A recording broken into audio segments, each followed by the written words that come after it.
Hi everyone, it's your boy Zach, and I'm very excited, borderline nervous. I've been looking forward to this video for a long time, and the views are going to be super low.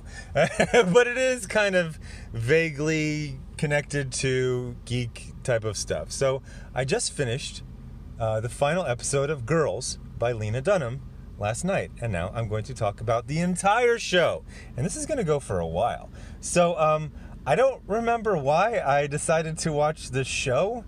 I have a history of watching movies, reading comics, watching TV shows to roast them or to make fun of them, and then I end up loving them, like the Man from U.N.C.L.E. Movie from like 6 years ago. Absolutely loved that. I literally went to it just to make fun of it because the trailer looks stupid. So the funny thing is that I'm watching this way after it stopped being relevant. Weirdly enough, it finished 4 years ago, but for 5 years, it was extremely relevant. One might call it super relevant. I remember especially, there was a few years there where Lena Dunham was just in the news for everything. She couldn't say or do anything without it being news. And I also remember it being like, it almost feels like it was from like the 1800s. Because a lot of the articles were like, she's overweight. And I'm like, is that really, is that really a huge, no pun intended, deal that you need to constantly write about it? Why is this woman who's overweight thinking that she can make a TV show? It's like, that it seems really backwards. I mean, it started 9 years ago. But so for people who don't know anything about it, Lena Dunham I think she's mid-30s right now. So she made this movie, Tiny Furniture, in 2010. And I actually remember, ordering the DVD. Again, it was getting rave reviews. I was like, this looks stupid and pretentious. And I watched it, and it was actually fairly good. It's funny that the first episode of Girls is called Pilot, where you're like, no, Tiny Furniture was the pilot. I mean, it's basically a continuation of, thematically, it's a continuation of Tiny Furniture. I remember Tiny Furniture mainly had so many scenes of a woman just walking into a room and saying to other women that they have cramps or they need some medicine, some Midol. Like, I don't remember the entire movie, but I remember so many scenes talking about period cramping. So then Hollywood's like, we need more of this. So they ordered the TV show, and Lena was very young. I think she was like 22. And so they start the show, and it's basically, it's one of those ones where you wonder how much of a Romana Clef it is, how much of this is real, is based on her friends, or is made up. I think a lot is based on her friends. It's kind of funny, like, she based her life on Tiny Furniture, but then to, own Girls, she had to make differences. So Lena grew up in New York City, and she has a very much of a grew up in New York City attitude, but then in Girls, her character grew up in Michigan. So she had to make these little differences, to differentiate the two. But thematically, they fit together exactly.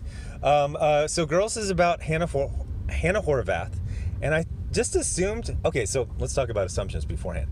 Obviously, I didn't see it until 2 weeks ago. I started watching it, and but I remember it was constantly in the news when it came out, and for about the first 2 years, and then it kind of, it was ridiculous how much it was in the news. And the media and people were just obsessed with effectively hating Lena Dunham. I think there was some jealousy. I think there was just, some, weird, why is this pear-shaped woman think she can be an actress when traditionally you have to, be, low body fat. And she did things to really accentuate, it's like, hey, I'm out of shape, and let's talk about that. So I really remember a massive publicity blitz, and I hated it. And I assumed it was a show that it absolutely was not. Now, I watched Sex and the City. They had it at the base library, and I checked out all the seasons. I saw the movies. I saw the second movie at the base theater when I was stationed in Heidelberg. And I love that show. So I was like, oh, it's like Sex and the City.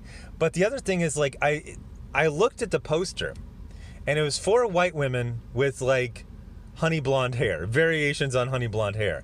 And I was like, it looks like the same woman 4 times. Like, what is this? And they were doing like this bored expression, and it's the one you see right here. I'm telling you, in 2012, this ad was freaking everywhere. You would, no shit, drive down a country road and there would be a billboard for it. It was insane. I've never seen anything promoted more than this show. I mean, it was up there with like when they brought back the Star Wars movies. It was insane. So I had this very negative view, and I assumed it was like bored 20-somethings Sex in the City. And I guess technically that qualifies, but really not. What I really want to make a point is this show is very original. One of the things you do is you watch shows that were considered to be visionary, like Seinfeld. And when I watched Seinfeld, I go, why did we think this was... I know there was some differences, but like, this is just sitcom plus. This is just like a really good episode of Laverne and Shirley. It's, cheap sitcom sets and lighting and pacing and overacting and all of that stuff.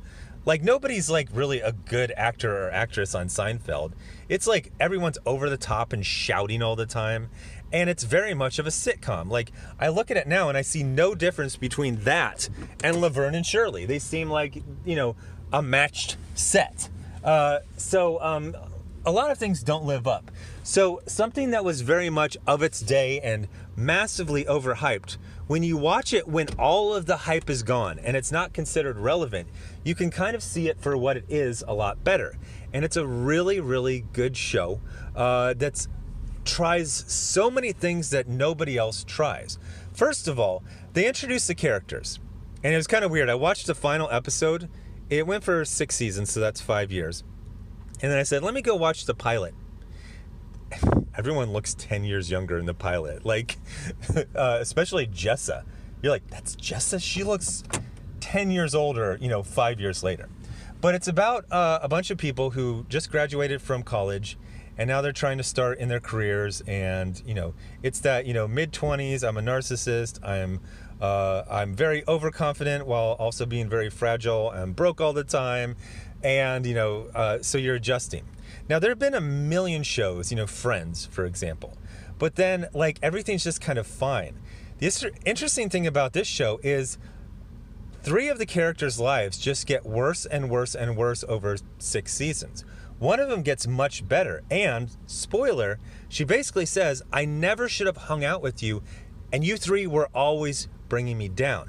That doesn't happen in sitcoms. In sitcoms, everyone has to get along. In this one, everyone gets along worse over time. There's one character who goes from like a wimp boyfriend that Marnie, the second lead, is not attracted to like an obese street drug dealer who's addicted to heroin. And you might say, that's kind of far afield. No, it totally works. So the overall story is about, so it's very interesting. The first episode is about the main character being cut off by her parents. Like I said, she's like 22, maybe 24. They say they've been covering her for 2 years. I think she's like 24. And I saw one reference that this is not supposed to take place where like every season is a year apart. They're supposed to be kind of closer together. So she's cut off. So she's basically taken off the tit. They're like, we're taking you off the tit. You're 24. You need to fend for yourself. The last episode is her having trouble getting her son to breastfeed.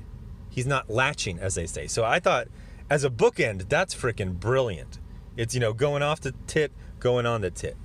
And Hannah's the last person you'd expect to be a mother.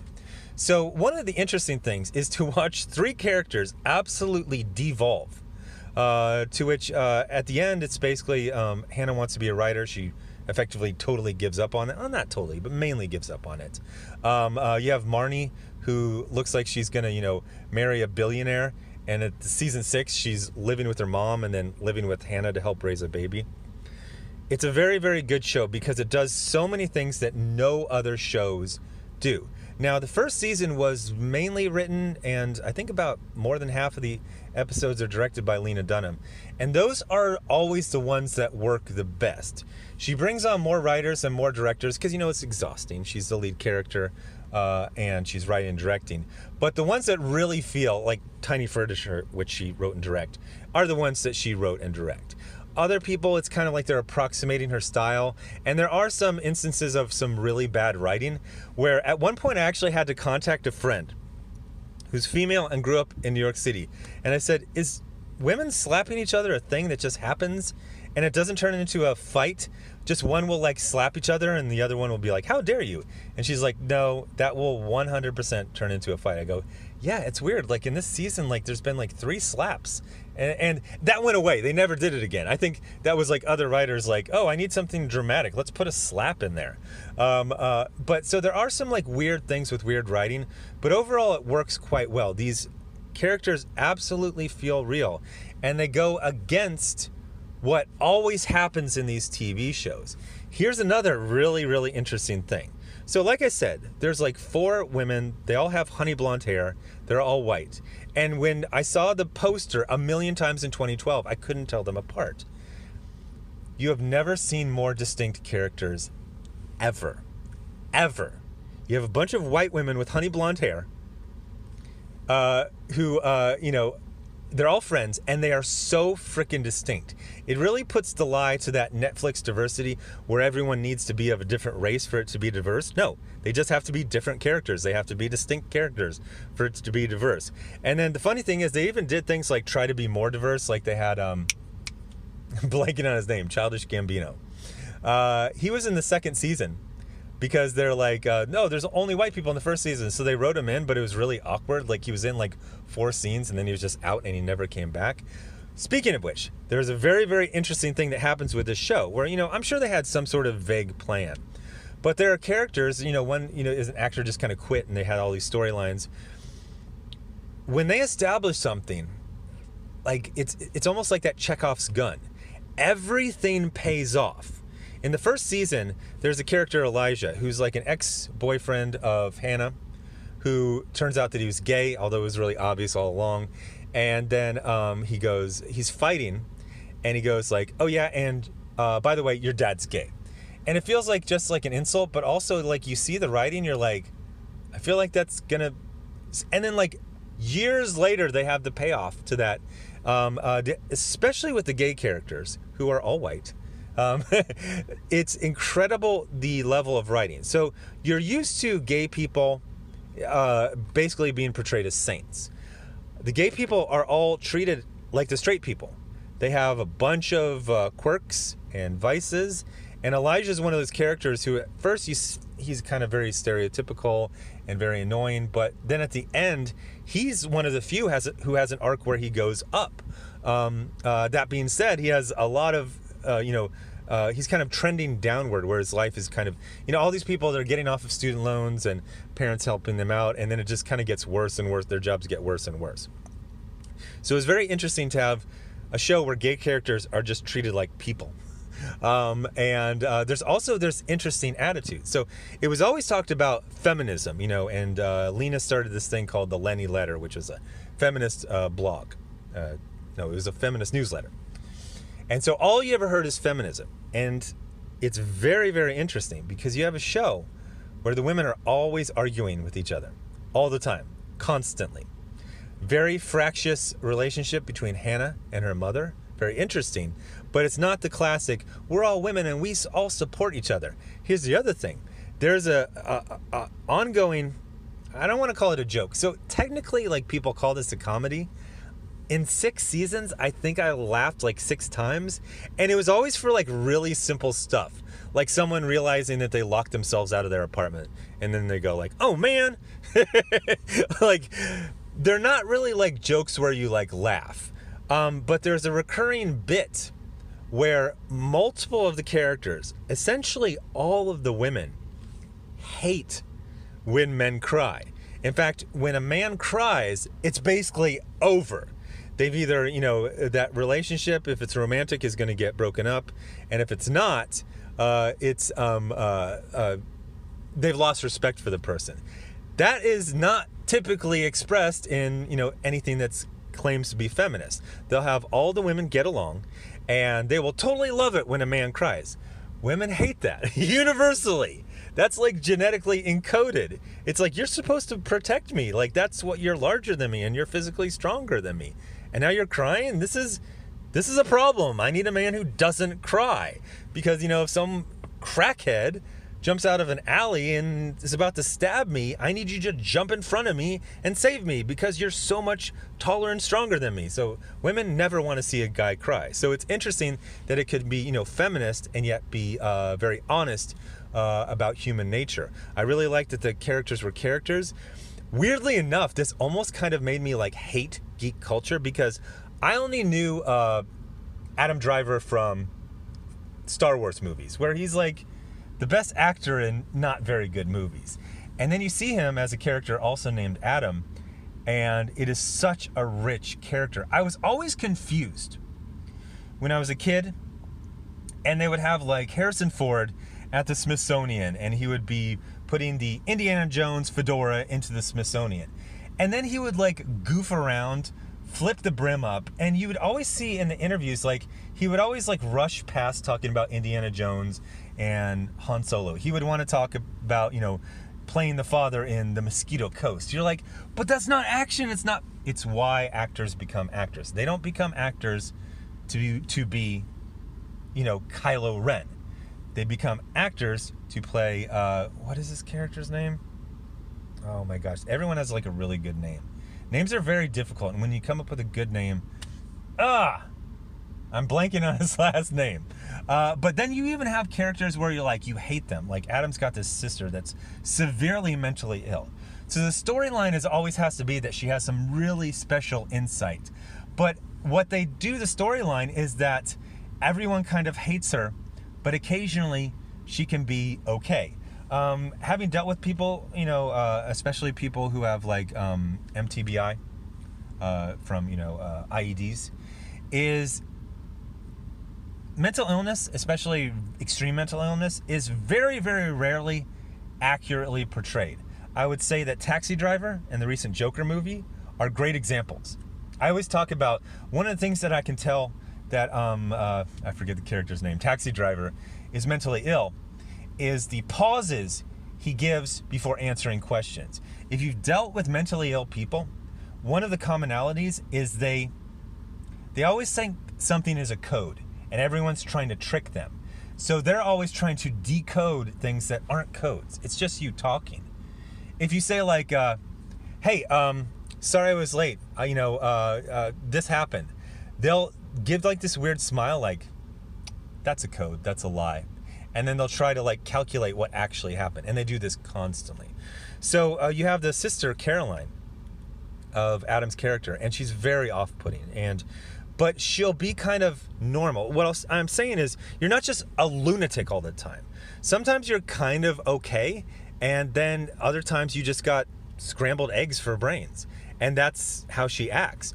So, and then when they're kind of wrapping things up, the last scene, and she's been in like 3 or 4 seasons, is just her saying like, hey, so I finally found out that I should take pills. But you can tell even with pills, she's still, you don't want to be around her. So it's just Hannah going, okay, cool, I've got to go to the store, and then just like running away from her. So mainly what I want to say, I'm getting to 20 minutes, is that I really like this show because it was very honest, it was very original, it holds up. In fact, I would probably say it's better to watch it right now when there's no hype and everyone kind of forgot about it. I looked it up, and everyone seems to be, you know, still having a career. I mean, Adam Driver's career has exploded, but everyone's doing fine. Nobody finished a show and just disappeared. Lena Dunham had a good role in Once Upon a Time in Hollywood. And I think that really, really saved her. Because if not, it would have been, oh, you know, you peaked when you were 29 when you finished that show. So she had something else that wasn't written by her, that wasn't directed by her, where she was just being an actress, and she held up very well in a memorable role in a great movie. So I'm very much happy that I watched it. I almost quit. It was season 2, and Hannah's character gets really, really arrogant, whereas she had been kind of low self-esteem in the first season. I interpreted that as Lena Dunham being overly praised, and maybe her ego went, you know, they always, you know, she's always showing off, oh, I have an atypical body type. And like every guy she dates on the show has abs. You know what I mean? So she still wants a traditionally fit guy, but you know, it's one of those type of situations. But it's very good. It's very original. It holds up quite well. It does things that other shows don't do. It does have some problems. Sometimes characters are just written by some other, I mean, she has a small crew. It wasn't like, you know, sitcom with like 20 people every season and it rotates in and out. I mean, she outsourced it to a smaller crew, but you can tell the episodes that are not. Boy, there's one. Especially in the later seasons, they would do kind of like these mini movies where it wouldn't really be about the, you know, relationship storylines. There's one in final season. It's Hannah interviewing a writer who's being basically Me Too'd. And this is 2017. This is, you know, kind of before Me Too really started. And it is powerful and it's very human and true. Again, the funny thing is there's so much stuff in this 2012 to 2017 show that you can't, like, I was just like, oh, you cannot do this. Oh, this whole storyline you can't do. You can't have the gay characters have faults. They have to be angels. At one point, there's a women's business meeting, you know, a mixer for networking. And the two leads are like, the two women running it are like, for your question about will we allow trans women into this organization? And she's like, we're not sure. Nope, no, you cannot do that now. You have to say, absolutely. You know, what do we say now? Birthing people. Birthing and non-birthing women are allowed. Encouraged, in fact. But a very, very good show. Oh, the reason I quit is because in the second season, in the first season, it is kind of like Sex and the City. You know, it's kind of like light with some quirky moments. In the second season, it gets really dark, and you really see that they're not afraid to have the characters be assholes. One of the things that's very interesting is Hannah is very unlikable a lot. She's also very endearing. I never felt like they were ginning things. It's like, okay, you gotta like her. Like, I feel like they create this show where they're like, we understand if you hate Hannah, you can still enjoy it. Hating the main character, you can still enjoy it because there's other very deep, rich characters. There's a lot of growth. There's a lot of people getting worse. The funny thing is there's this overarching romance between Hannah and Adam. And at the end, it doesn't end with like a giant dramatic scene. It ends with them kind of having dinner and realizing they're kind of bored with each other and they don't hate each other, but time has moved on. Their relationship has expired. And it's literally like the last line I think they have together is like, you know, like this is some good soup. You know what I mean? Like they skipped to being 90 and bored of each other. They're like, yeah, we kind of both, we moved on. So I do recommend it. I understand if you absolutely reject that. I understand if you quit in season 2. But I would say try to work through it. You're going to experience a truly original. It's television, right? I always something like you don't say TV if it's streaming, like Netflix. That's not a TV show. This was a TV show because it was on HBO. Anyway, thanks for watching. Bye.